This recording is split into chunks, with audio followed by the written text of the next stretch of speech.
The Talk Shop here in Studio 255 at the Laramie Plains Civic Center brings you another in-studio guest, ISMAEL Dominguez, up next here at the Talk Shop. And this segment brought to you by Pole Mountain Pharmacy, dedicated to the health and wellness of Southeast Wyoming from their location at 4th and Harney. And H&R Block, reminding you it's tax season. Good morning, Ismael. Good morning. Good to have you back, and most pleasurable feedback on our last segment, sir. I had a good time. I'm glad others did too. Yeah, people are excited about your March 8th installation opening, 6 p.m. to 8 p.m. in the Gorgon Gallery of the Laramie Plains Civic Center, room 332, 332, yeah. I have not been up there but once, and I'll look forward to making sure that I'm there as you start setting things up. That's next week, isn't it? It is. Don't say it out loud. How exciting is that? And what are you doing today to prep for those days that it's down to it? Yeah. So it feels like I'm in school again. I went to the university here, so very. It's really reminding me of that. Yeah. I had to go to the store like 3 times in one day because I kept forgetting stuff or needing things, and it really. What's an artist's inventory for an installation like March 8th? That is such a great question. I think it depends on the artist. My studio has natural materials in it. I have a wall of things that I forage to weave with. I have boxes of yarn, fabric, all of these things. Metal. I am also worked in metalsmithing, so I have stones that you would use in jewelry. My studio is truly the Mary Poppins room of our house. So in your prior, you've welded, and you bring it all together in this installation. I have, yeah. So sculpture was really big for me because it was such a learning opportunity of where do I want to go? What materials do I want to use? What material is best suited for what I'm trying to do? And now as I'm older, it's okay, well, what can I do in my house? That's a lot easier to do. So right now, textiles and some woodwork is pretty. Undoubtedly, you're doing a lot of pre-work at this time, or Yes. have already completed some segments maybe of it. What are some highlights that you might take us through here today, maybe from your sketchbook I see in front of you there? And how does the story begin? Yeah, so been doing a lot of prep work. My studio is kind of like a little operating room of all of these houses and beets and leaves and all of the things. But I think going from this little kind of portfolio that I've created for this project, when a viewer enters, they'll be able to see these kind of wobbling house structures. Let's roll back. Yeah. Let's roll back. Uh-huh. And for somebody who didn't catch our first segment, Thank you. let's do the background that I got too excited. I got us too far ahead. And in that, what's the origins of your installation that's coming March 8th? So my installation, MIGRACIon, BETABELEROS, is celebrating, highlighting, chronicling the history, work, effort, and stories of sugar beet workers, sugar beet farmers of northern Wyoming. The BETABELEROS started kind of officially in the 1920s, and my family, I don't believe was around at that time up here, but was of the last generation of BETABELEROS in northern Wyoming. So yeah, this is just kind of an homage to them. It's a full installation inside the Gorgon Gallery, so the entire room will be the art piece, and people will get to kind of walk through it. So as they approach, take them into the Gorgon Gallery, if you will, visually. Yeah, so the Gorgon Gallery is a fun space because it used to be an old science room. So it has that kind of lectern thing on the front, big chalkboard. So that's what you'll see when you walk in right from the door. And as you turn to your left, you'll see these kind of teetering houses. on long legs, kind of spindly, walking over textile fields. So it'll essentially be a quilt that they're walking on top of.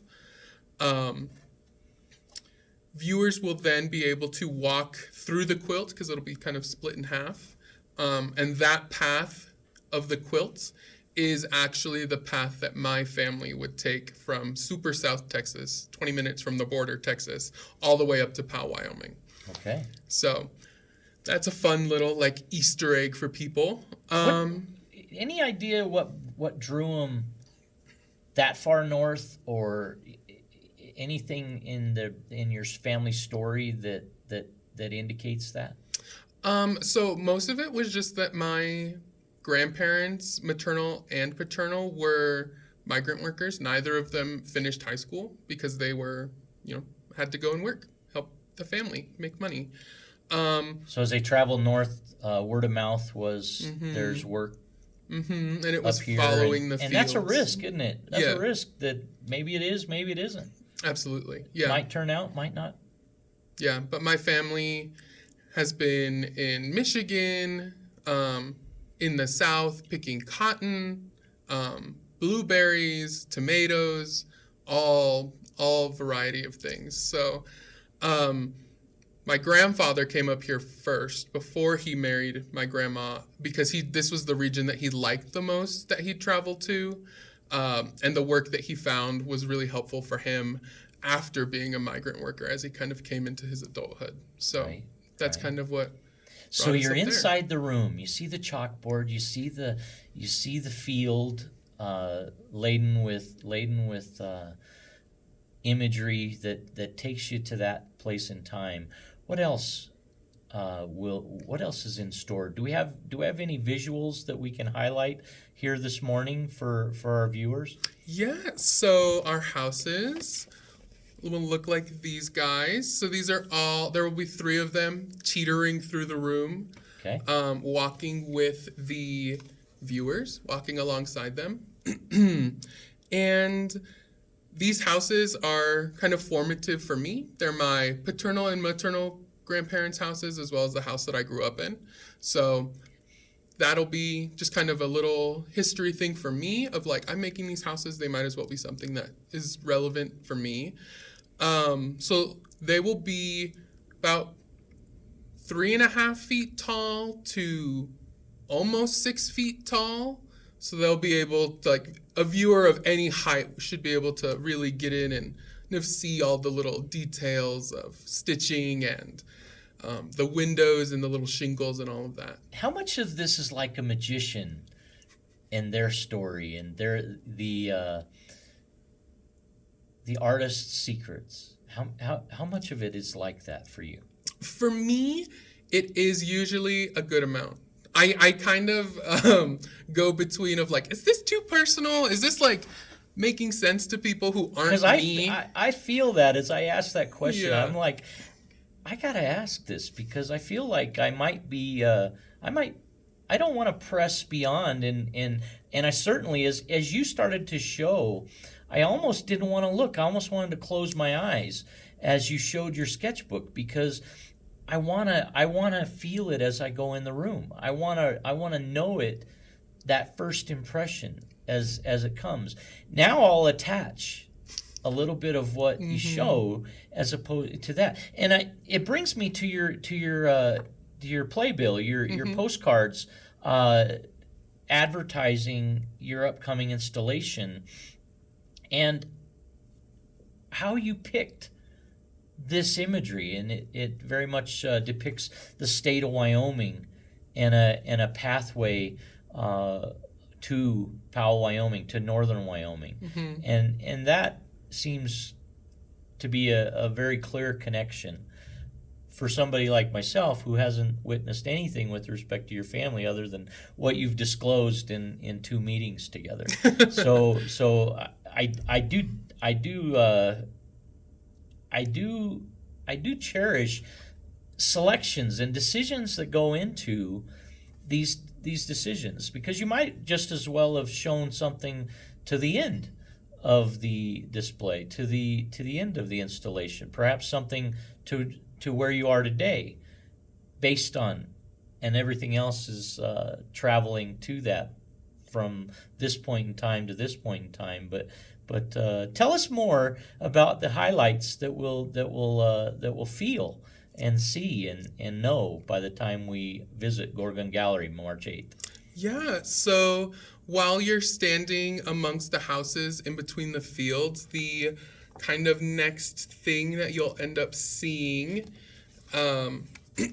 are textile beet leaves with historic images, some of which are from my own family. So these will be large scale. I have them already sewn up, drafted. I think they're probably like 3 feet wide. So quite large. You give in sculpture, you give 3D depth and fourth dimension quality in the mind in connection of what people see and will they touch? How much of this installation will they touch? That is such a good question. And that's something that I've been thinking about because these are textile pieces. Yeah. You know, when we think of textiles, it's the clothing that we're using. Even this table has carpet on it, it's textile. And I've really been thinking about integrating that. I used to come from a place when I was in school of like, don't touch my stuff. Right. Don't look at it, please. Yes. Enjoy it. Don't touch it. Yeah. But I think I might be moving away from that a little bit. Touch is such an important part of connecting with people, whether it's like a touch on the shoulder, touch on the hand, picking a piece of lint off of someone's shirt. What do you credit that development to? Oh, if anything, I mean, you might Yeah. not have thought about it, but what drives that willingness to do just that? I think it's really just kind of as I've grown as a person, I've had a lot of like changes in terms of my personality. I used to be much more of a hothead than I am. Maybe my mom who's watching still thinks I am. But I've really tried to like tone that down very conscientiously. And instead of putting up like these gates or walls to like no actually barrier type invite thing, people in. Yeah. And if you let down guards and break down barriers, it goes to that connection that you've talked so wonderfully about, wanting and looking to know, Yeah. and finding out what connections do others make. Yeah. And I think that's something that I've been, you know, as I was like, these houses are a particular thing, or some of my family images will be in here. That's part of the connection. I could read a book and tell a story, but being able to put in my own history as I see it and as I've experienced it is really, I think, what makes it different from just like a book or something. It feels more personal. How many pages in your illustration book?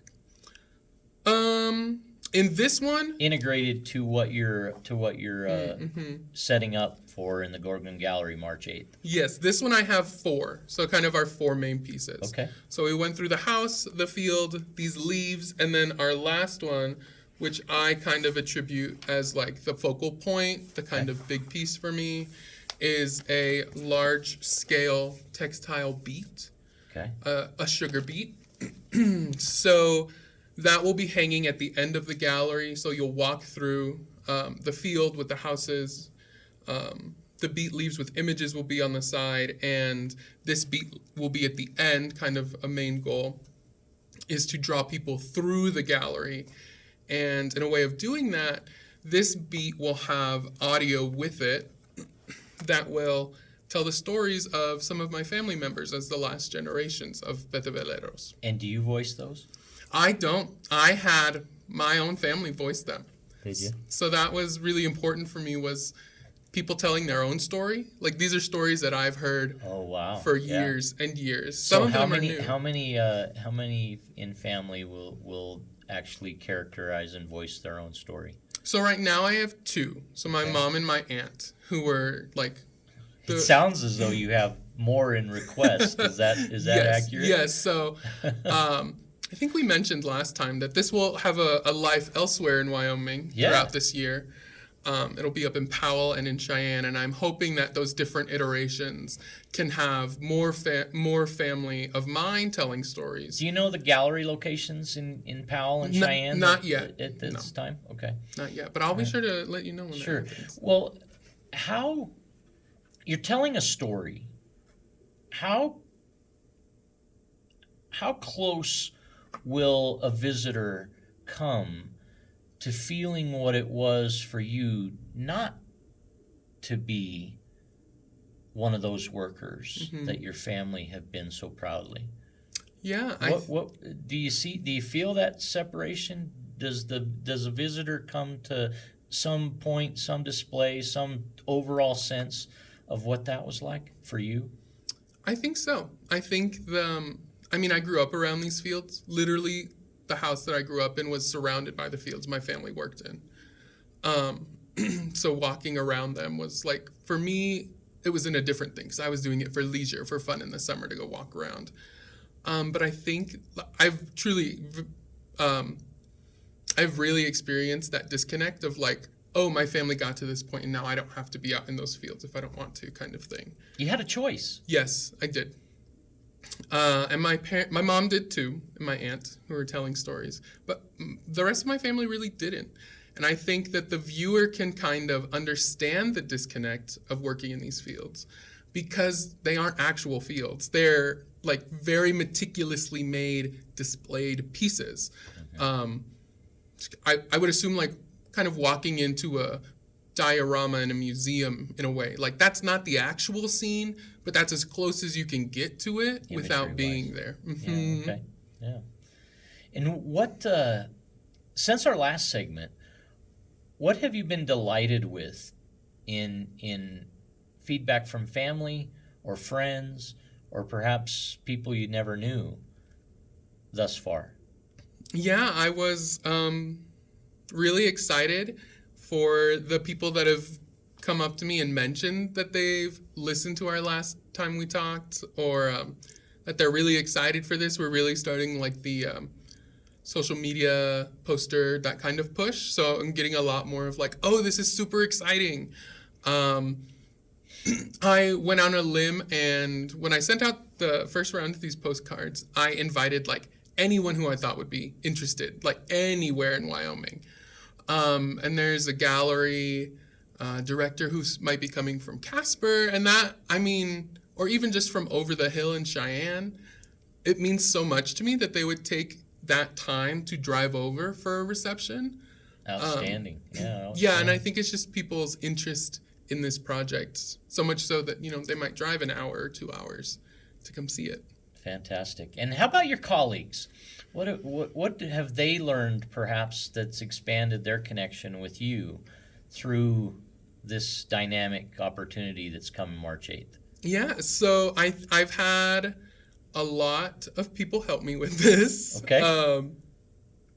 My husband has been my rogue studio assistant, as he can, helping with stuff. He is not like in the arts at all. I was going to ask that. He is a computer science degree turned baker. Wow. So he's into creativity and connection, just in a very different outlet. But he's been helping me a lot in terms of like actual studio stuff. Did you say faker? Baker. Oh. I didn't hear that, did I? Very good, very good. Well, so that's expanded the connection for you, both of you. Yes, it has, because I've never really had. I think I could count on one hand the times other people have helped me with my projects, like actually helping, not just teaching. So that has definitely been a deeper connection on our relationship, and just like him understanding how I work and seeing more into my mind. In terms of other things, Aubrey Wallace, gallery director, visual arts director for the Civic Center, I think this has kind of been a new realm for her too, in terms of like how many partners and sponsors and all of the things that were going on. So it's been a learning experience for the both of us as we learn to navigate that. And Leland Wallace has been really crucial for me because I know nothing about like audio processing, Okay. file, anything like that. I'm All like, right. I know how to hit the start button and that's it. All right. But he's been helping a lot in terms of like fine tuning the audio, getting that figured out, and helping this beat tell its stories. So he's going to be helping me set up that portion of it. And again, he's worked. Him and Aubrey are married, so they've worked together on projects. But I don't know if he's ever worked with another artist on a project. Okay. In this capacity. So I think, that's for him been really exciting from the conversations that we've had. Nice. What surprises have you encountered and overcome so far in development of this installation? So It's got to be the logistics, at least in part. absolutely the logistics. These houses were not meant to be textiles. They were meant to be wood. Okay. And I was cutting and carving. This was in January. I was starting this, like, really setting up. Like, I had all the plans made. Everything was in set. The materials had been sourced, and I was cutting them using a Dremel tool to, like, get in there, do the details of siding and everything like that. And my hands hurt in a way that I've never experienced, and it was terrifying as an artist. Yeah. Not being able to I use might them. not be able to display this the way that I visualize it, Yeah. the way that I created it initially. Yep. And it's like, is this how my hands are always going to feel? Like, are they ever going to feel normal again? So that was a very scary thing for me. And Am I just out of shape and I'm Yeah. kind of that feeling, that Yeah. sensation, and will I recover? Huh? yeah. So that was a big question. I had my little cry session about it. And then I said, all right, pretend we're in school. What are you going to do to fix this? Does adrenaline take in? It definitely What did. brought you through it? It definitely did. I think it was having a really great support system. Aubrey and my husband, Jimmy, have been really integral with it. Okay. Being supportive of, like, take the time that you need right now and we can figure it out. So they've been really supportive.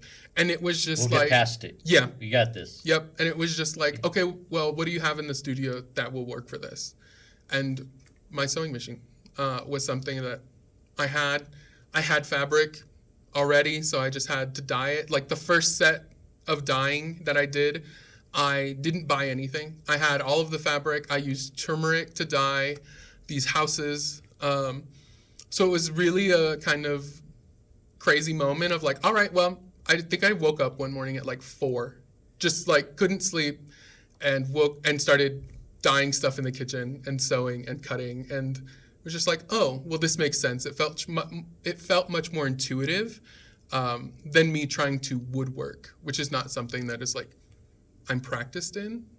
Right. That, I think, was the biggest thing to overcome of like, okay, well, this isn't going to work the way that I planned it. So how will we make it work? Because I've already agreed and people are already in as sponsors. So it has to happen. That's great. How readily available are sponsoring partners to coming aboard and joining this effort, this installation, and perhaps its trail throughout Wyoming or beyond? Yeah, so for this iteration, we have COCA as one of our sponsors, partners for the event. We also have the Wyoming Humanities. They are sponsoring kind of the storytelling aspect of it. That's been a really great partnership. That I don't think I've let it soak in that we've gotten that grant and that's kind of a big deal. I gotta perform, right? Yeah. Gorgon Gallery is sponsoring the space, and Art Elect is sponsoring some funds for intermittent programming throughout.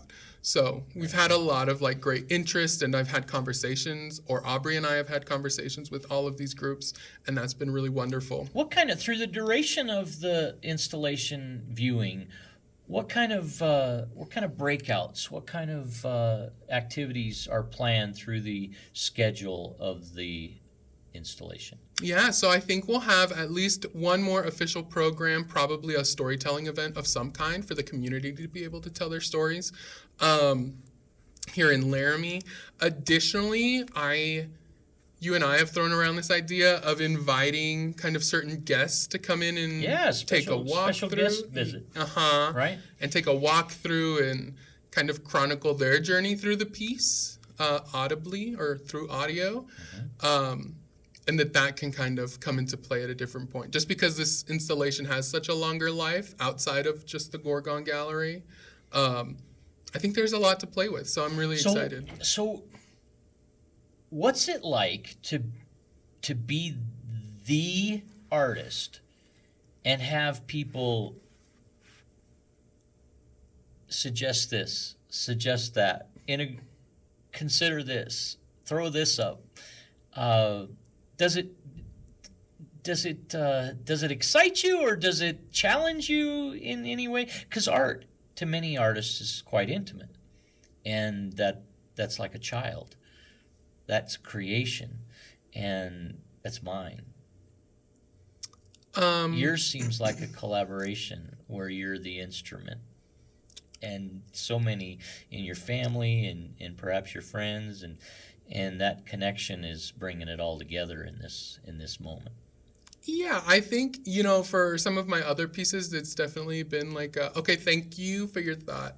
It's a growth piece, though, isn't it? It is. So, and that was, kind of in college going through critique, like that's what it's all about. It's about having those conversations of like, well, why did you do this? What if you did this? Have you thought about trying this? So I think for me, it's just kind of an ingrained part of the process to bring this idea to people and have them also say, oh, have you thought about this thing or this? Yeah. So for me, it's something that I welcome. I think it's really interesting. Like my brain only works with and in the connections that it knows and has. So having other people bring their perspectives in is really influential in terms of like, the work that I make like after this piece. Any emotions surface that you weren't familiar with and you've discovered through this process? Yeah, I think one that I haven't really experienced while making art is kind of like, this is a big conversation, so I'm not going to get like that far into it. But it's like a kind of a guilt voyeur kind of thing. Okay. Yeah, of like telling these stories, and it's like, are they actually mine to talk about? Because I didn't work in those fields.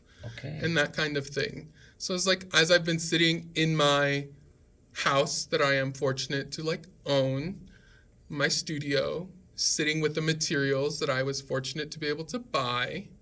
Reflectively. Yeah. Wow. It's a bit of that like guilt and voyeurism of like, ooh, the othering, like even though they're my family and, the community that I grew up in, it still feels a little bit like that because it was my work. Wow. Yeah. Wow. I can't thank you enough for sharing what you have last week and this week via the Talk Shop, and this opportunity is it's special because to have I tell people all the time the Talk Shop is open to everybody. Its specific purpose is to give everyone a voice. It's to eliminate social isolation. It's to take away disenfranchisement. It's to join. It's to unite, and together we can is about unity. And I think that's the connection that I dearly appreciate is you have been open about every single question, every single idea.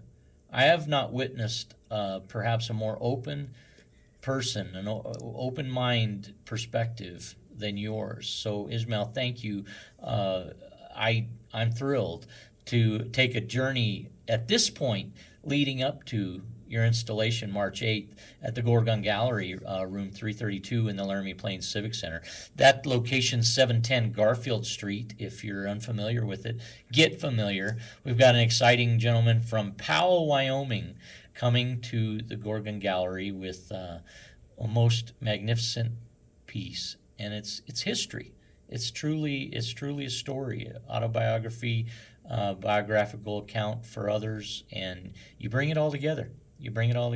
Any comments and thoughts as we exit this segment today, going into our next week feature, which I hope next week we're gonna have the hands dirty a little bit. We might have to go on location and maybe do that piece from exactly where you are or where you're at.